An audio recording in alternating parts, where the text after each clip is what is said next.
Hoje, irmãos, nós estamos vivendo uma solenidade muito importante para a igreja e nós temos hoje uma chance única de, na nossa pregação, mostrar o quanto a nossa igreja, a igreja católica, ela é fundamentada naquilo que é concreto. Durante os últimos séculos, por causa do iluminismo, que é satânico e ateu, e por causa também da modernidade, que é materialista, nós fomos nos distanciando das coisas que a igreja ensina. E muitas pessoas acham que nós acreditamos em fábulas. Muitas pessoas acham que nós estamos aqui porque nós somos inferiores intelectualmente. Isso não é verdade. Tudo que a igreja nos ensina vem de uma profunda tradição e vem da verdade. Século passado, quando as pessoas achavam, que a Basílica de São Pedro estava ali por uma razão política de Constantino, foram feitas escavações, década de 60. E nas escavações, o que é que eles encontraram? O túmulo de São Pedro.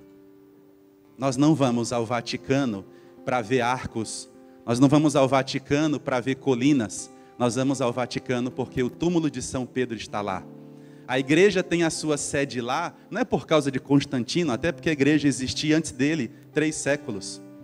Então nós vamos lá porque ali está o fundamento.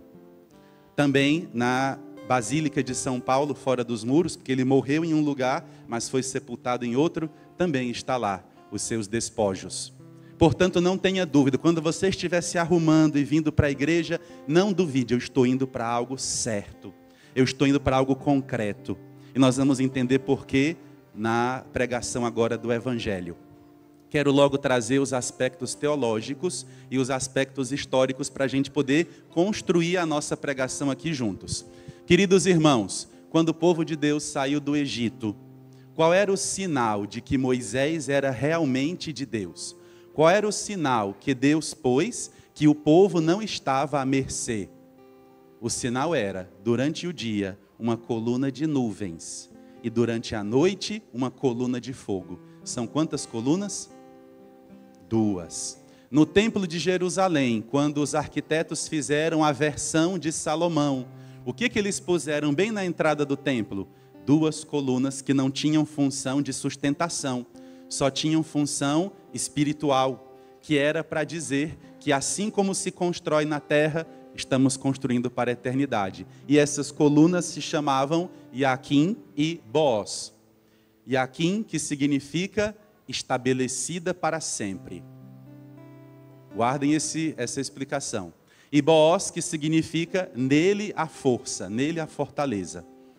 Na igreja católica, os padres da igreja, que são os primeiros estudiosos da igreja, eles escreveram,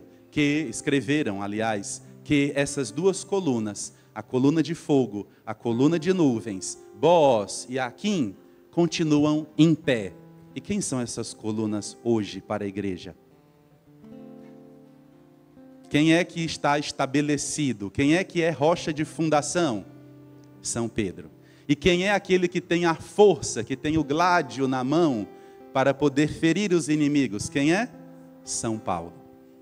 Então nós ainda continuamos vivendo a mesma aliança. Nós ainda continuamos, claro que a aliança renovada, mas ainda continuamos sendo guiados por essas 2 colunas, ainda continuamos estabelecidos e na fortaleza dessas colunas, que agora não são mais apenas estéticas ou colunas de bronze ou colunas de material que é etéreo, Fogo e nuvem são materiais intangíveis, você não pode segurar nem o fogo nem a nuvem. Agora nós temos 2 colunas concretas. 2 mártires da igreja que não morreram no mesmo dia, mas morreram no mesmo ano, sob a perseguição de Nero. Quando a igreja foi muito perseguida, tanto quanto é hoje.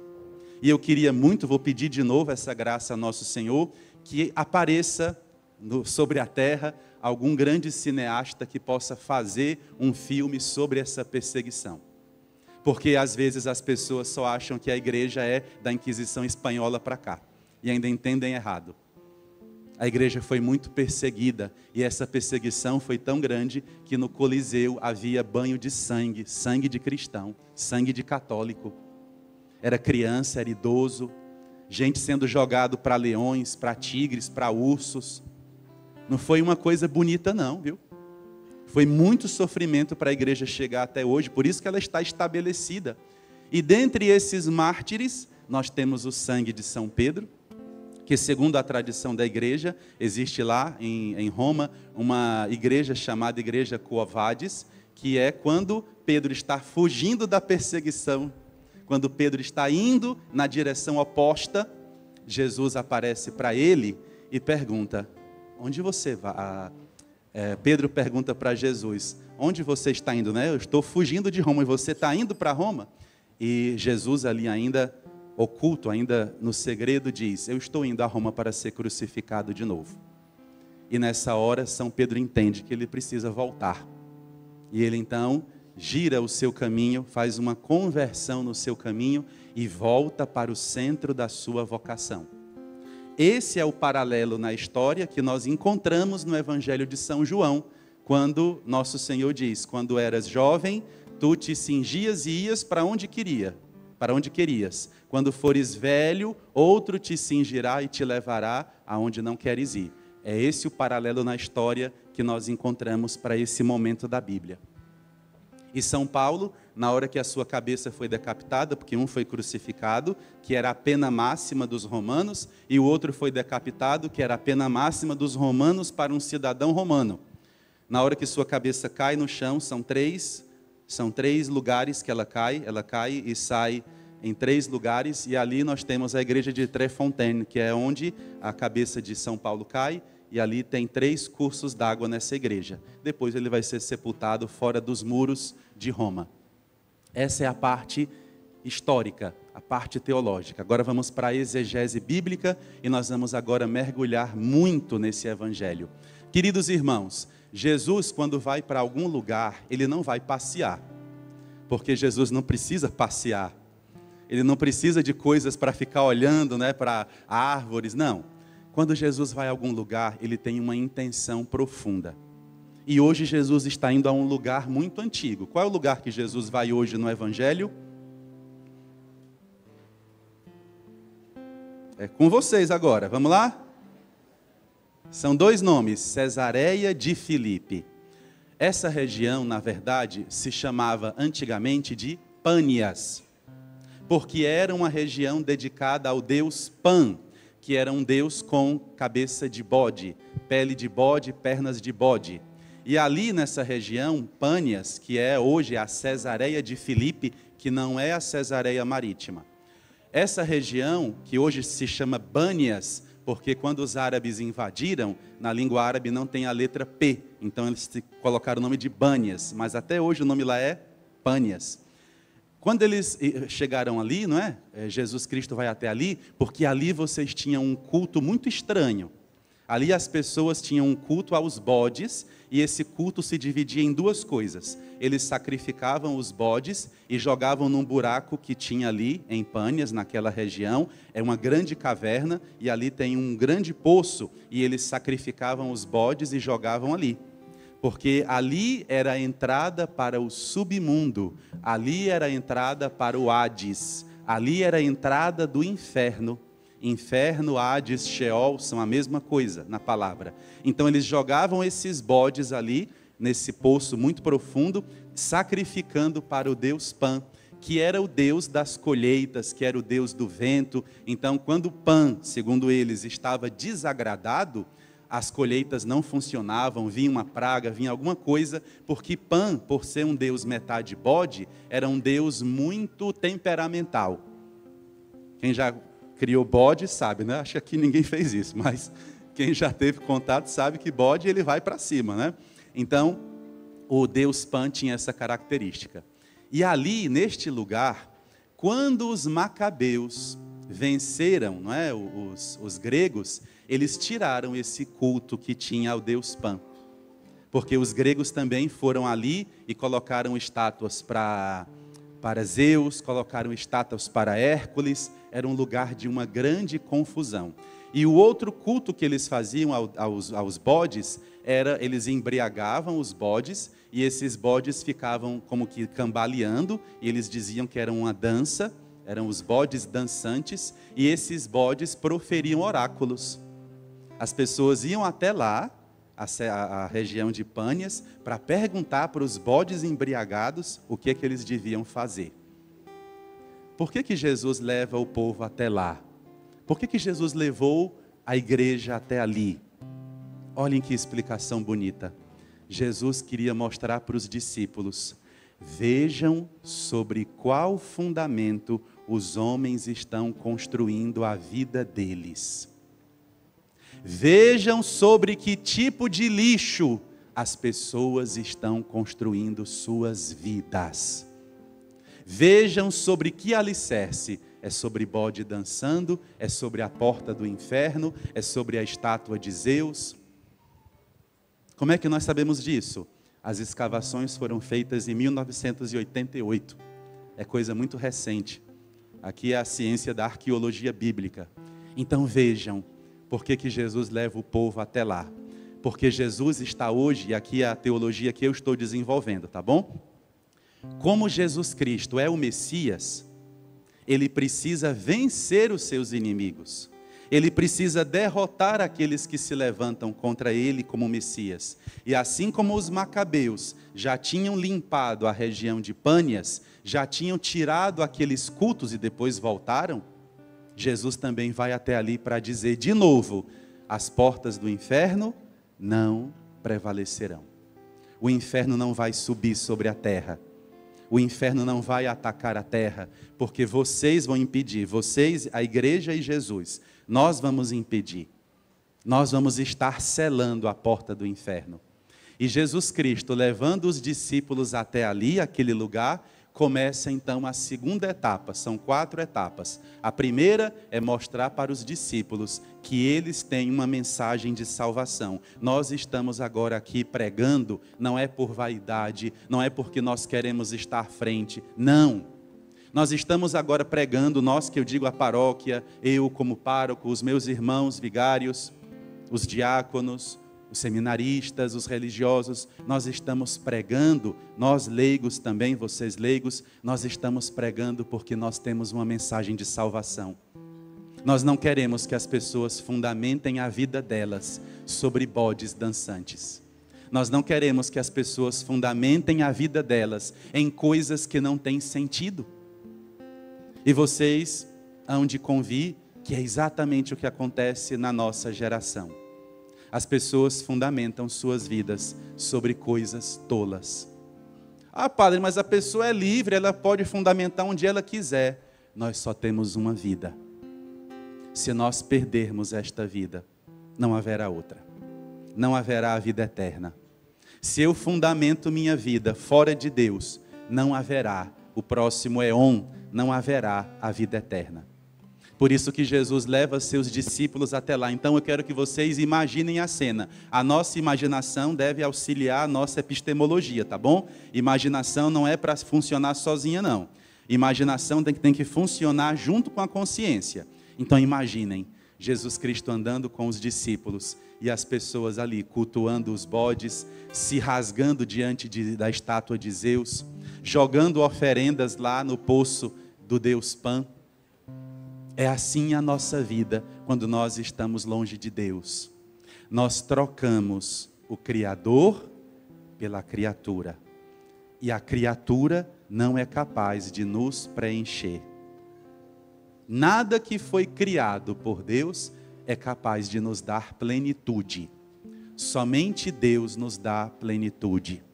Por isso que nós cantamos essa música. Como terra seca, eu anseio por ti, Senhor. Segunda etapa, Jesus agora vai fazer uma pregação. Jesus agora vai fazer como um rabino. O rabino tinha 2 maneiras de ensinar. Ele ensinava através do discurso e ensinava depois perguntando. Quem faz pergunta ali em casa é o pai. O judeu ensinava dessa maneira. O pai, quando chegava em casa, depois da sinagoga, na sinagoga eles ouviam. Na sinagoga eles ficavam prestando atenção, mas quando eles chegavam em casa, aí o pai. Por que é o pai? Porque é o homem que deve educar na fé. A mulher ajuda também, viu? Não vão sair dessa missão não. Mas o plano de Deus é que o homem, o pai, seja aquele que revela o rosto de Deus para os filhos. Você que está aqui hoje como homem, como esposo, como namorado, como noivo, sua missão é revelar o rosto de Deus. E que bom que você veio hoje. Que bom que você saiu de casa e está conosco hoje. Porque você tem uma missão especial na sua casa. Quando chegar em casa, é você que tem que ruminar. É você que precisa dizer para os seus filhos, para as suas filhas, o que é que Deus está ensinando. E por que é o homem? Porque quando o filho é amado pelo seu pai, ele não aceita qualquer amor.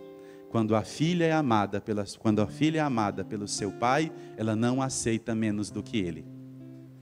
Por isso que o pai precisa ser esse rosto amoroso. Então Jesus, como um pai, está agora sentado com os seus discípulos e junto deles ele pergunta: vocês viram tudo isso, né? Eu pergunto: quem dizem os homens que eu sou? Jesus não está fazendo uma pesquisa, está fazendo um ensino. E eles então respondem. Simão Pedro respondeu. Aliás, alguns dizem que é João Batista, outros que é Elias, outros ainda que é Jeremias ou algum dos profetas. É claro que eles sabem que Jesus não é uma pessoa reencarnada, porque dentro da cultura bíblica não existe reencarnação, nem na fé católica. Mas nosso Senhor pergunta isso e ouve essa resposta por quê? Quais foram os nomes ditos? Elias, João Batista e Jeremias. Elias é aquele que Zacarias, o profeta, disse que voltaria antes de chegar o Messias, o maior profeta. João Batista é aquele que vem para preparar o povo para receber o Messias. E Jeremias foi o profeta que preparou o povo para o sofrimento do cativeiro. Então eles todos são uma só missão, aquele que prepara. É como se com essa resposta dissessem: Jesus, eles reconhecem que você tem autoridade, mas eles não acham que você é o Messias.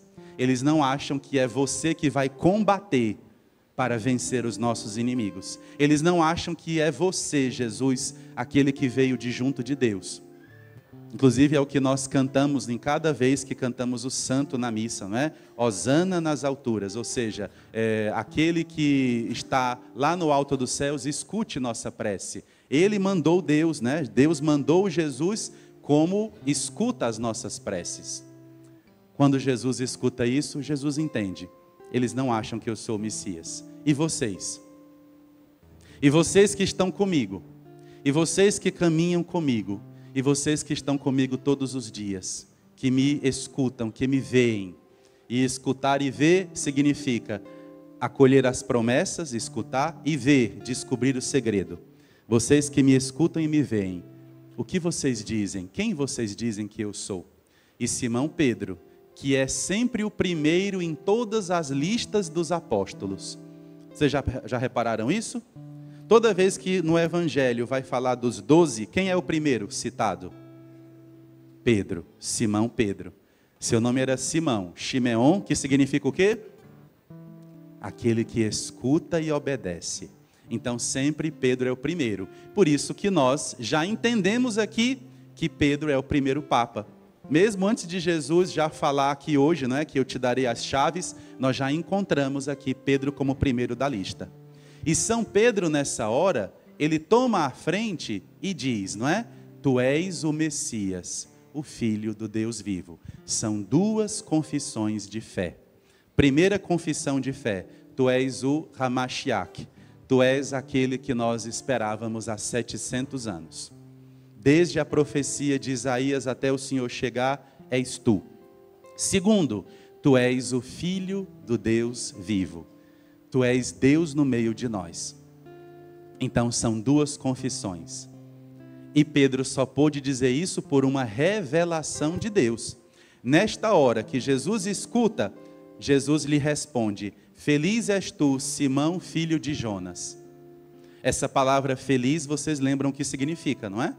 Feliz representa aquele que passa à frente dos outros. Qual é a palavra em hebraico? Ashrei. A palavra que vem da tribo de Aser, ou da tribo de Asher, que é a palavra aquele que passa à frente. Nessa hora, quando a Bíblia diz, feliz és tu, Simão de Jonas, está dizendo, Simão de Jonas, ou seja, desde o teu nascimento você foi reservado para isso. É o nome que era dado pelo pai, não é? Simão de Jonas. Desde o teu nascimento, você agora passa à frente dos outros. Você recebeu uma revelação especial. Feliz és tu. Então, feliz não vem do latim, que é a palavra bem-aventurado, nem vem do grego, que é a palavra macaria. Vem do hebraico, que é a palavra ashirei, que significa aquele que passa à frente. Nessa hora, o Senhor diz, não foi um ser humano que te revelou, mas o meu Pai que está no céu. E aí vem a terceira coisa, Jesus agora vai estruturar a sua igreja. Dentro do judaísmo, nada é comparado com ideias. Dentro do judaísmo, nada se trabalha como no mundo grego, da filosofia, com ideias. No judaísmo, tudo é concreto. Então, quando eu quero falar da igreja, aparecem duas figuras. São dois seres humanos que representam a igreja na sua missão, na terra e no céu. A igreja é representada na terra por quem? São Pedro. Ele representa a igreja que está aqui, caminhando. E a igreja na eternidade é representada por Nossa Senhora. São as duas imagens que nós temos para a igreja. Nessa hora, nosso Senhor diz para ele, por isso eu te digo, tu não és mais Simão, tu não és mais aquele que escuta, a partir de agora tu serás Petron. E Petron é uma palavra grega que significa rocha e Pedro ao mesmo tempo. Jesus criou um nome aqui nessa hora, dando para Pedro uma missão. Padre, e por que mudou de nome? Quando alguém muda de nome, é porque está recebendo uma nova missão. Nessa hora, Shimeon se torna Kefa, ou Petron no grego, que significa pedra de alicerce. Para que nós escolhemos uma pedra de alicerce? Para sustentar o peso daquilo que vai ser construído sobre. Então Pedro é essa rocha, Pedro é a coluna e Aquim, Pedro é a coluna que vai caminhando junto de nós para nos dar a força e para nos estabelecer em Deus. Eu te darei, construirei sobre ti a minha igreja, tu és pedra e sobre esta pedra construirei minha igreja. Queridos filhos, eu não quero aqui gerar polêmica, mas vocês compreendem interpretação de texto, não é? A gente passou um tempão da nossa infância vendo isso em aulas de português. O que significa as palavras?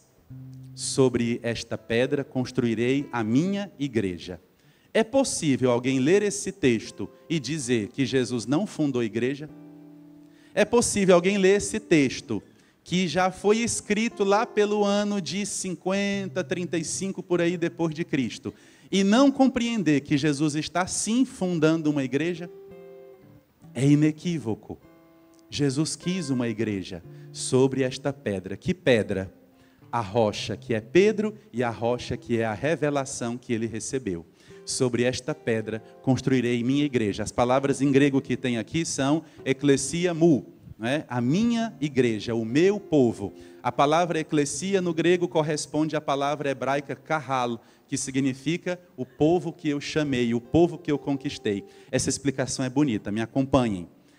Quando nós somos libertos por alguém, a nossa liberdade pertence àquele que nos libertou. Quando nós somos salvos por alguém, nós pertencemos àquele que nos salvou. Por que o povo de Deus é chamado povo de Deus? Porque Deus venceu o faraó e os outros 10 deuses do Egito e conquistou o povo. Por que nós somos de Jesus Cristo? Porque Ele derrotou a morte e nos conquistou para a ressurreição através da sua paixão e ressurreição. Por isso que Jesus também pode dizer, eu estou construindo a minha igreja. E a minha igreja não vai ser como esta aqui, como estas coisas que vocês estão vendo em Pânias. Esta não é minha igreja. A minha igreja é fundamentada na fé que Deus revelou a Pedro. E o Senhor vai dar a Pedro uma missão específica, a missão das chaves.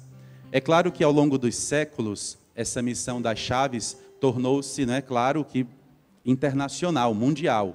Mas o Senhor, quando apresenta as chaves, Ele está lembrando de uma coisa muito específica da Bíblia.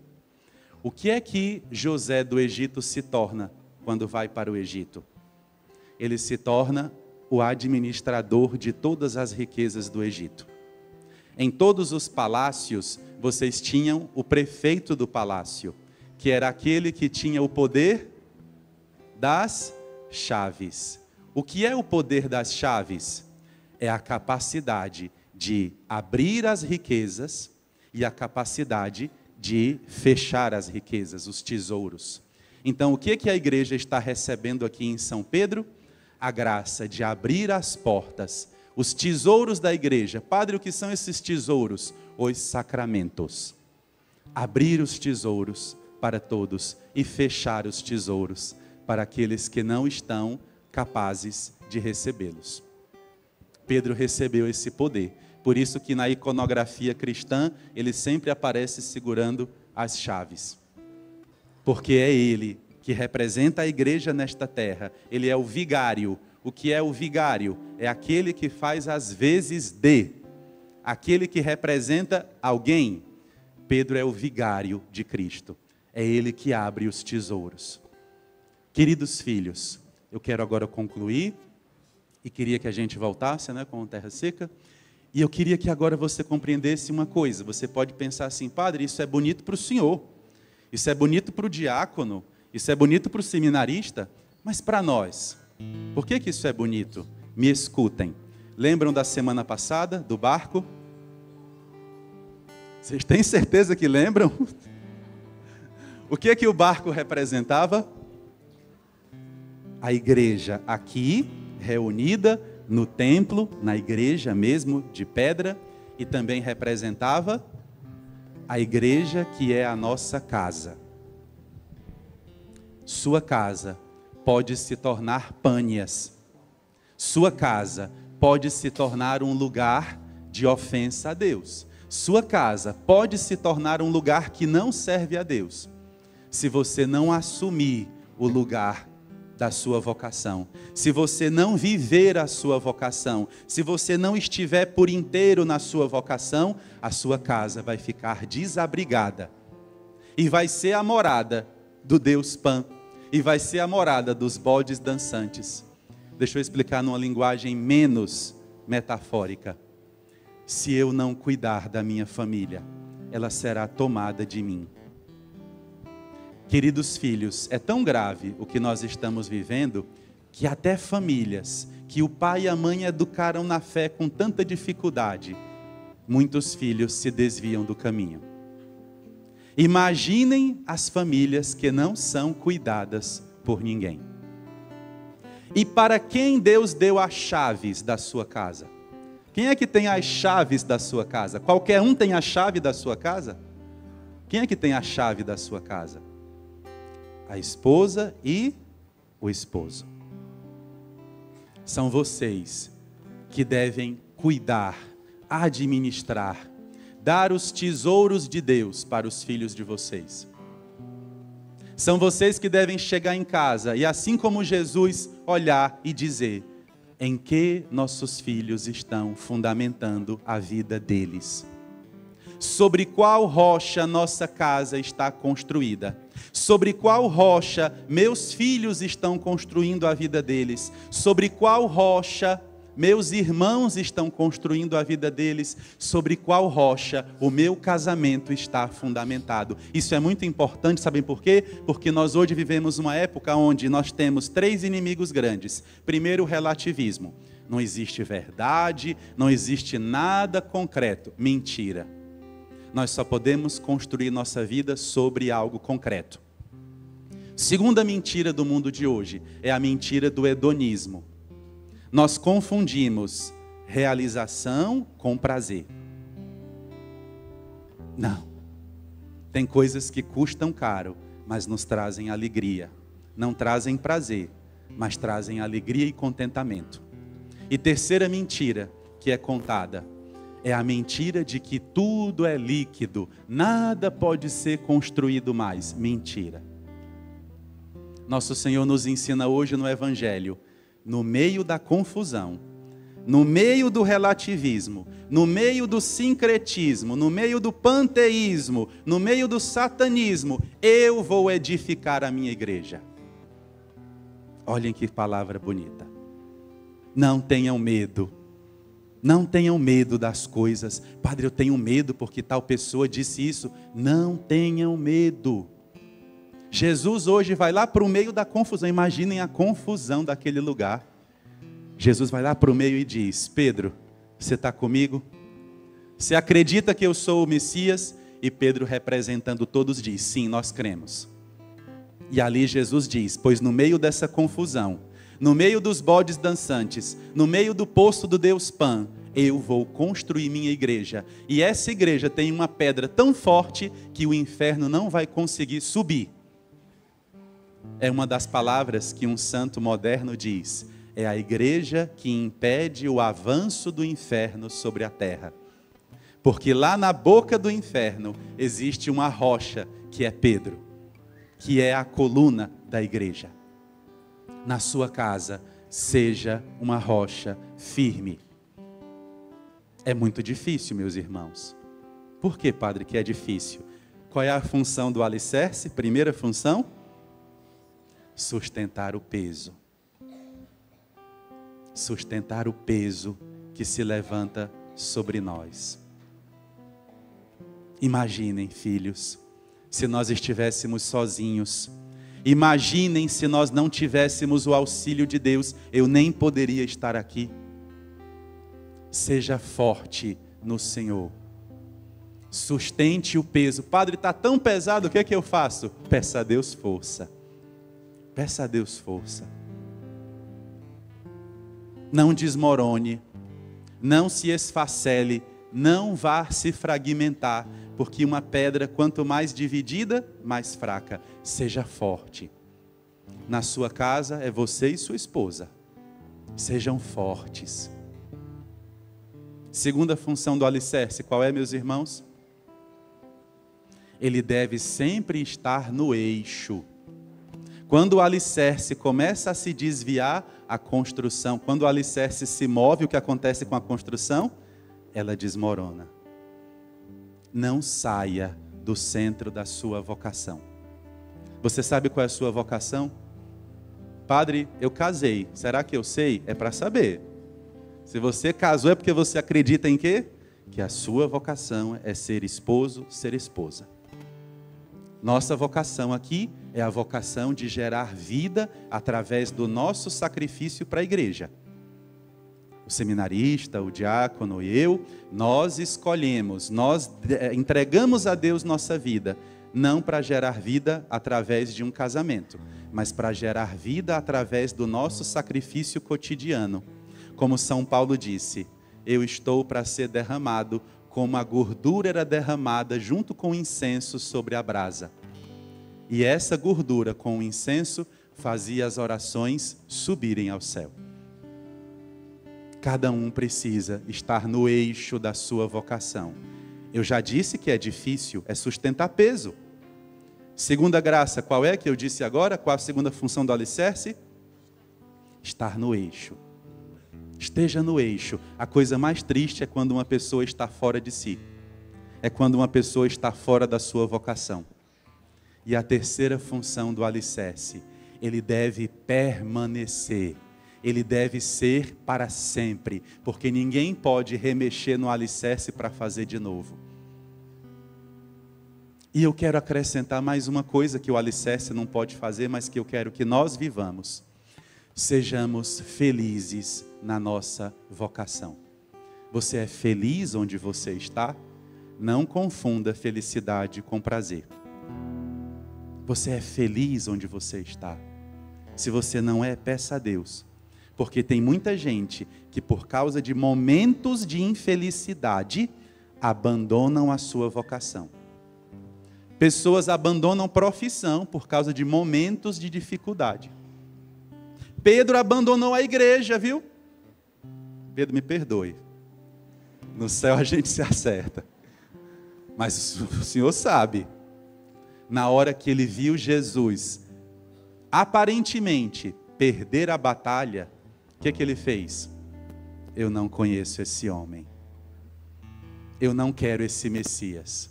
Ele fez o mesmo que Judas fez. Mas pela misericórdia de Deus, Jesus vai até Pedro de novo. Jesus vai até o lago de Tiberíades, foi o evangelho de ontem, e vai dizer: Pedro, eu não errei quando te escolhi. Essa palavra calou muito no meu coração. Eu não errei quando te escolhi. Eu não me enganei quando escolhi você para sua esposa. Eu não me enganei quando escolhi você para o seu esposo. Eu não me enganei quando mandei os filhos que eu mandei para você. Eu não me enganei, Padre, quando eu escolhi você. Que palavra maravilhosa. Eu não me enganei quando te escolhi. Eu não me enganei. E eu vou te buscar até o fim. Enquanto você estiver vivo, eu vou buscar por você. Eu vou querer trazer você para o eixo da sua vocação. Eu vou querer te colocar como pedra de alicerce, para que outras pessoas se sintam apoiadas na sua força. Sua força, sua vida, sua vocação é capaz de apoiar a vocação de outras pessoas. Sua queda, seu desmoronamento é capaz de destruir a vida de outras pessoas. É o peso. Vamos agora concluir, meus irmãos. Vamos baixar a nossa cabeça um instante. Se você está aí com a sua esposa, com o seu esposo, se você está aqui com seus filhos, nós que somos da igreja, dedicados às pastorais, aos movimentos, aos serviços, nós que somos consagrados integralmente a Deus, vamos pedir a Deus essa graça. Senhor, eu quero suportar o peso que vai ser colocado sobre mim, com alegria, como Pedro, que ouvindo Jesus dizer: eu vou para Roma ser crucificado de novo, e ele volta, e ele vai até Roma, e ele se entrega, e ele finalmente consegue dizer para Jesus: eu te amo, porque antes ele não disse. Ele só dizia lá no Evangelho de São João: eu tenho muita simpatia por ti, eu gosto muito do Senhor. Mas quando ele entrega a sua vontade, ali ele está dando o seu ágape a Jesus. Peçamos ao Senhor também a graça de estarmos no centro da nossa vocação, no meio, no lugar que Deus preparou para nós.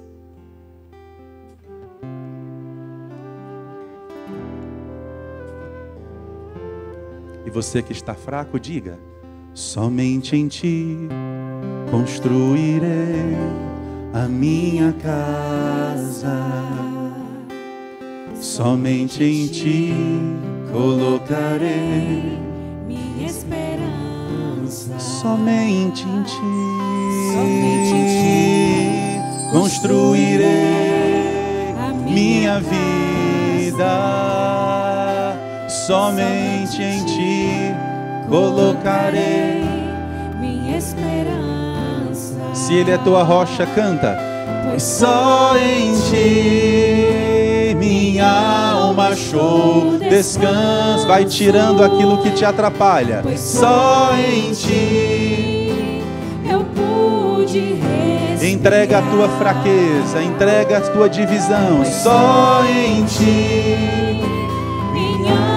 entrega as tuas dúvidas, entrega os teus desvios para um lado e para o outro. Eu pude respirar. E nosso coração que foi feito para Deus entrega. E o meu coração deseja te encontrar, como a terra seca anseia pela chuva. Convida Jesus, vem me saciar. Pois eu descobri Aqui é o meu lugar. que aqui é o meu lugar. Antes de cantar de novo, queria que você dissesse para essa pessoa que divide a vida contigo.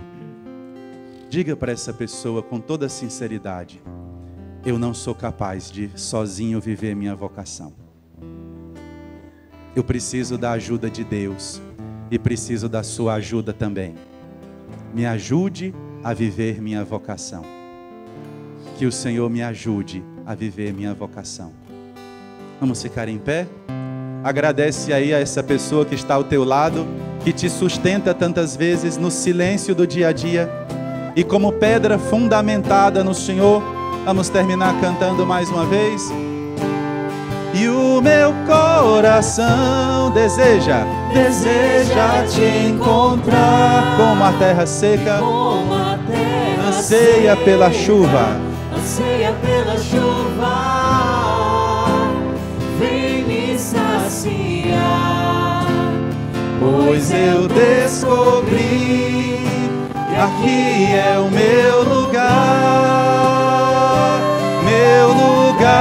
todos juntos para Ele. E o meu coração deseja te encontrar, Jesus, como a terra seca anseia pela chuva. Vem me saciar, pois eu descobri, aqui é o meu lugar. aqui é o meu lugar. Todos os jovens, construam no Senhor. Construam no Senhor. Estou há 30 anos na igreja, diretamente nela. Estou desde os 9 anos de idade. E eu não me arrependo um segundo. Apanhei um bocado, mas não me arrependo um segundo. Porque nosso Senhor nunca me abandonou. Nunca Ele me deixou no lago de Tiberíades. Por isso confiem. Como um ex-jovem, eu estou falando para vocês. Vale a pena. Vale a pena. E agora, diante do Senhor, pertencentes à sua igreja, rezemos juntos.